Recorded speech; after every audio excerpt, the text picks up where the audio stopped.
छत्तीसगढ़ में कांग्रेस ने 53 उम्मीदवारों की सूची जारी कर दी है। तो देखिए, आज बैठक हुई थी और उसके बाद दूसरी लिस्ट जारी कर दी गई है। तो कांग्रेस ने कुल 53 नामों का ऐलान किया है और भरतपुर सोनहट से फिर से गुलाब कमरों को टिकट दिया गया। मनेन्द्रगढ़ से विनय जायसवाल का टिकट काटा गया है। इसी के साथ आपको ये भी बताते चले कि मनेन्द्रगढ़ से अब रमेश सिंह नया चेहरा होंगे। प्रेमनगर से फिर से खेल साय सिंह को टिकट दिया गया। तो भटगांव से पारसनाथ राजवाड़े को फिर से टिकट दिया गया है। और चलिए, 53 उम्मीदवारों की लिस्ट कांग्रेस ने जारी की है। इस पर बीजेपी की प्रतिक्रिया जान लेते हैं। अमित चिमरानी जी इस वक्त हमारे साथ फोन लाइन पर जुड़ गए। अमित जी, ये जो लिस्ट जारी हुई है, 53 उम्मीदवारों के नाम इसमें सामने आए हैं, 10 विधायकों का टिकट भी कटा है। इस लिस्ट को आप कैसे देखते हैं? देखिए, कांग्रेस की जो पहली सूची आई और जो अब सूची आई है, दोनों का इंतजार जनता कर रही थी कि कब कांग्रेस अपने प्रत्याशी उतारे और फिर उन्हें हराकर मजा चखाया जाए। क्योंकि कांग्रेस के जितने भी विधायक हैं जो 70 से ज्यादा रहे, वो जनता के बीच गए नहीं। कोरोना में लोग मर रहे थे तो ये लोग एसी के कमरों में सो रहे थे, और उल्टा जब वैक्सीन आई तो कांग्रेस के नेता उसके बारे में भ्रम फैला रहे थे कि ये वैक्सीन लगाने से परेशानी हो जाएगी। हर व्यक्ति ने अपनी विधायक निधि से जनता का भला नहीं किया। बड़ी बड़े पैमाने पर अपनी विधायक निधि से कांग्रेस के कार्यकर्ताओं को ही उपकृत कर दिया। डीएमएफ फंड जो मिला उसमें भी भ्रष्टाचार कर दिया। तो ये जो कैंडिडेट हैं, ये कांग्रेस के भ्रष्टाचार के सूचक हैं, कांग्रेस के कुशासन के सूचक हैं, और कांग्रेस का जो एक सिलसिला चल पड़ा है असफलताओं का, ये सब उसको अपने कंधों पर उठाकर चलने वाले प्रत्याशी हैं। भूपेश बघेल जी की जो सरकार जो छत्तीसगढ़ को विनाश के रास्ते पर ले गई है, जो रिवर्स गियर पर चली है, ये लोग अब उसका खामियाजा भुगतेंगे। और जल्दी जब भी आने वाले समय में चुनाव होगा तो ये लोग एक बड़े अंतर से हार का सामना करेंगे। चलिए, आप कह रहे हैं कि हार का सामना करेंगे, वही कांग्रेस कह रही है कि भाई हम तो 75 पार और इस बार दोबारा से सरकार बनाने वाले। अमित जी, देखिए, 2 सूची जो कांग्रेस की जारी हुई है और बीजेपी की बात की जाए तो केवल और केवल 5 नाम रह गए। यानी कि एक तरीके से देखा जाए तो लगभग तस्वीर साफ हो चुकी है कि किसके सामने कौन होने वाला है। आप किस तरीके से देखते हैं, कैसा मुकाबला होने वाला है छत्तीसगढ़ में? ये मुकाबला छत्तीसगढ़ को बर्बाद करने वाले लोगों के बीच और छत्तीसगढ़ को बचाने वाले लोगों के बीच है। जो भ्रष्टाचार के समर्थक, भ्रष्टाचार के विरोधी हैं, उनके बीच है।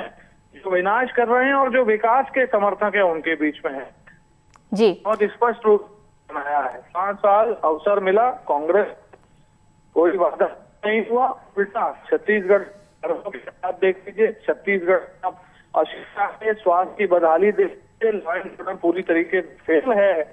तो अब ऐसे में कांग्रेस सारा मौका जनता नहीं देती। तो चलिए, खैर, चुनाव तो बेहद ज्यादा नजदीक है, काउंटडाउन शुरू हो चुका है और उसके पहले आरोप प्रत्यारोप का दौर तो इसी तरीके से जारी रहेगा। बहुत बहुत शुक्रिया अमित जी, आप हमारे साथ जुड़े और चर्चा के लिए। तो चलिए, हमारे सहयोगी हमारे साथ इस वक्त लाइव जुड़े, सीधा उनका रुख करेंगे। नीलेश हमारे साथ जुड़े हुए। नीलेश, देखिए, 53 उम्मीदवारों की लिस्ट जारी हो चुकी है, इस पर एनालिसिस भी हम करने वाले थे। अब देखा जाए तो क्या कुछ आपको समझ में आ रहा है ये जो 53 उम्मीदवार हैं इनको लेकर? देखिए, जो 53 नाम जारी किए गए हैं, इनमें 11 की टिकट काटी गई है इन सीटों पर। मतलब जो सिटिंग एमएलए थे उनकी टिकट काटी गई है और उसमें एक बड़ा नाम बृहस्पत सिंह है। बृहस्पत सिंह एक समय में छत्तीसगढ़ की राजनीति में, खासकर कांग्रेस के लिए 2021 और 22 के दरमियान एक चर्चा का केंद्र रहे थे, और जो अभी वर्तमान में उप मुख्यमंत्री हैं उन पर बड़े गंभीर आरोप लगाए थे। टीएस सिंहदेव उस समय स्वास्थ्य मंत्री थे और चर्चा इतनी तक हुई थी कि टीएस सिंहदेव विधानसभा में भी उसका रिएक्शन दिए थे। इसके बाद जब अभी हाल में ही कुछ महीने 1 महीने पहले के आसपास टीएस सिंहदेव उस एरिया में गए रामानुजगंज, तब उन्होंने कहा कि जो मेरे साथ किया उसको भुगतान भुगतना पड़ेगा। हमारे साथ अजय साहू जी हैं, प्रदेश महामंत्री हैं छत्तीसगढ़ कांग्रेस के, हम उनसे ही जानने की कोशिश करते हैं। अजय जी, 11 नाम आप लोगों ने काटे हैं, उनमें बृहस्पत सिंह के भी नाम है। बृहस्पत सिंह क्या टीएस सिंहदेव के खिलाफ जो मोर्चा खोला था उनका नतीजा रहा या कुछ और कारण है? देखिए, कांग्रेस पार्टी ने टिकट नहीं काटी है, जिम्मेदारियां बदली है। हमारे यहाँ जिम्मेदारियां बदली जाती है। पिछले बार भी जिनको अवसर मिला था उस क्षेत्र का प्रतिनिधित्व करने का, उन लोगों ने लगातार 5 सालों में काम किया, और निश्चित तौर पर जो इस बार जिनको मिला है और जिनकी स्थान पर मिला है उनका भी उपयोग पार्टी बेहतर जगह पर करेगी। आपने देखा होगा राज्यसभा सांसद छाया वर्मा को हमने धरसींवा से टिकट दी है। तो इस तरीके से समय समय पर लोगों की भूमिकाएं और जिम्मेदारियां बदलती रहती हैं। इसको इस तरीके से देखना गलत होगा कि हमने किसी की टिकट काटी है। एक और चीज़ है कि ईडी के छापे पड़ रहे थे लगातार और 2 विधायकों के ऊपर आरोप थे, एक चंद्रदेव राय के ऊपर और एक देवेंद्र यादव के ऊपर। देवेंद्र यादव को तो टिकट आप लोगों ने दे दी, चंद्रदेव को की टिकट काटने के पीछे क्या रीजन हो सकता है? मैंने पहले भी कहा हमने टिकट किसी की नहीं काटी है, जिम्मेदारियां बदली है। निश्चित तौर पर चंद्रदेव राय जी का उपयोग हम किसी बेहतर जगह में करेंगे और इसमें कहीं ऐसा कुछ नहीं है कि ईडी की कार्रवाई हुई करके हमने किसी की टिकट काटी है। ईडी की कार्रवाइयां इस प्रदेश के अंदर किस तरीके से की जा रही है इसको छत्तीसगढ़ का जनमानस बहुत अच्छी तरीके से जानता है, समझता है। केवल सरकार को बदनाम करने के लिए, कांग्रेस को बदनाम करने के लिए, कांग्रेस के नेताओं की स्वच्छ छवि को धूमिल करने के लिए ईडी की छापे पड़ते हैं। किसी को भी बदलने के पीछे ईडी की कार्रवाई का होना ये कहीं कोई क्राइटेरिया नहीं है। अजय जी, एक नाम इसमें वैशाली नगर का है, मुकेश चंद्राकर का। मुकेश चंद्राकर कहीं ना कहीं दूर से ही सही लेकिन मुख्यमंत्री भूपेश बघेल के रिश्तेदारी में भी आते हैं, परिवार के सदस्य माने जाते हैं। ऐसे में क्या फिर जो आरोप लगते हैं परिवारवाद के, उस तरह से आप लोगों ने भी वैसी ही टिकटें देने की कोशिश की है? और आपने वहाँ दुर्ग ग्रामीण से भी टिकट काटकर सत्यनारायण शर्मा का उनकी जगह पंकज शर्मा उनके बेटे को दिया है।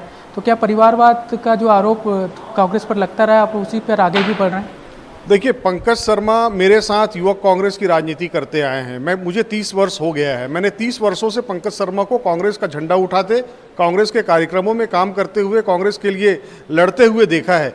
तो ये कह देना कि परिवारवाद है, ये मेरे समझ से परे है।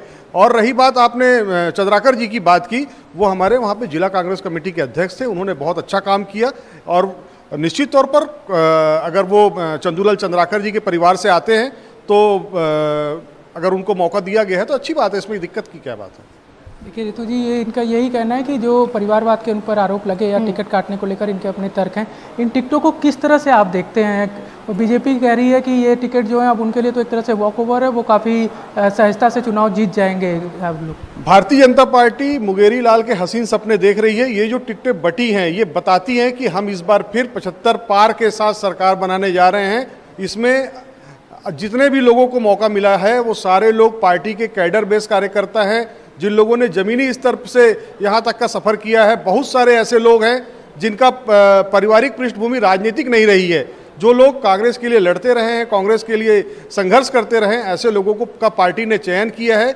ऐसे लोगों को भी मौका मिल सकता है। ये एक उदाहरण है जिसका कोई गॉडफादर नहीं होता। कांग्रेस पार्टी में अवसर भी ऐसे लोगों को मिलता है। हम भारतीय जनता पार्टी की तरह नहीं है कि एक सीट से मामा चुनाव लड़ते हैं, दूसरे सीट से भांजा चुनाव लड़ता है और तीसरे सीट से फिर भांजी को टिकट दी जाती है। ये जो चीज़ें हैं ये कांग्रेस में नहीं होती है। कांग्रेस ने जो लिस्ट जारी की है उसमें कई ऐसे नाम है 53 में खासकर जो नए चेहरे के तौर पर भी सामने आ रहे हैं, पहली बार चुनाव लड़ने जा रहे हैं। उनको लेकर क्या तैयारी है, मैसेज कैसे देंगे उसको? निश्चित तौर पर कांग्रेस पार्टी का जो सिस्टम है वो काम करता है। कांग्रेस पार्टी का एक एक कार्यकर्ता जो है वो बूथों में तैनात है। हम 6 महीने पहले से वोटर लिस्ट लेकर के हमने सर्वे करने का काम किया है। तो जो नए हैं वो भी उस क्षेत्र के लिए नए नहीं हैं, उन लोगों ने भी लगातार काम किया है। संकल्प शिविर का आयोजन हमने किया, ट्रेनिंग कैंप हमने लगाए। तो इसमें से जो नाम निकल के आए हैं, कार्यकर्ताओं से हमने नाम पूछे हैं, जो नाम आए हैं, हम जो जीतने वाला, केवल विनिंग जो है वही एक पैमाना था हमारा और हमने उसी पैमाने पर टिकट बांटी है। श्याम सुंदर दास जी का एक नाम है, रायपुर ग्रामीण क्षेत्र, दक्षिण क्षेत्र माफ करिएगा, दुधाधारी मठ के वो मठाधीश हैं एक तरह से और ब्राह्मण चेहरा भी हैं। आप लोग रायपुर से 3 ब्राह्मणों को आप लोगों ने मौका दे दिया है। इसके अलावा ये भी माना जाए कि बीजेपी अभी तक के चुनाव में जो है वो हिंदुत्व के मुद्दे पर बड़े प्रमुखता से है, चाहे ईश्वर साहू को टिकट देने की बात हो, चाहे आज जो असम के मुख्यमंत्री आए थे उनका बयान हो कि 1 अकबर को आप लाओगे तो 100 अकबर वो साथ में लेकर आएंगे, या फिर अमित शाह के बयान हो ईश्वर साहू को लेकर। तो क्या आप लोग उसी हिंदुत्व के पीछ पे आप लोग भी चढ़ना चाह रहे हैं, एक जो पूजा से जुड़े लोग हैं उनको टिकट देकर? महंत राम सुंदर दास जी कांग्रेस पार्टी के वरिष्ठ नेता हैं, पूरे प्रदेश में उनका प्रभाव है और दक्षिण विधानसभा में चूंकि दूधाधारी मठ है तो निश्चित तौर पर पूरे दक्षिण विधानसभा में उनकी एक अलग छवि है और कांग्रेस के वरिष्ठ नेता होने के नाते हमने उनको ये अवसर दिया है। और निश्चित तौर पर जो ये माना जाता था कि भारतीय जनता पार्टी का दक्षिण जो है वो अवैध किला है, हमारे कार्यकर्ता महंत राम सुंदर दास जी को वहाँ से जीत दिलाएंगे और निश्चित तौर पर ये जो किला है उसको हम भेद करके कांग्रेस पार्टी का जो झंडा है, पंजा निशान वाला तिरंगा झंडा, वो हमारे कार्यकर्ता वहाँ पर लहराएंगे। चलिए, ये अजय साहू जी थे, आप उनको सुन रहे थे कि वो किस तरह से जो टिकटें मिली हैं उन पर अपना पक्ष रख रहे थे। हालांकि जो चर्चा है टिकट मिलने के बाद से श्याम सुंदर दास को लेकर या फिर जो टिकटें कटी हैं उनको लेकर जो चर्चा है वो यही है कि कांग्रेस भी इस बार बीजेपी का जो जवाब, हिंदुत्व का जो आरोप लगता है उस पर काफ़ी मुखरता से जवाब देने की ओर है।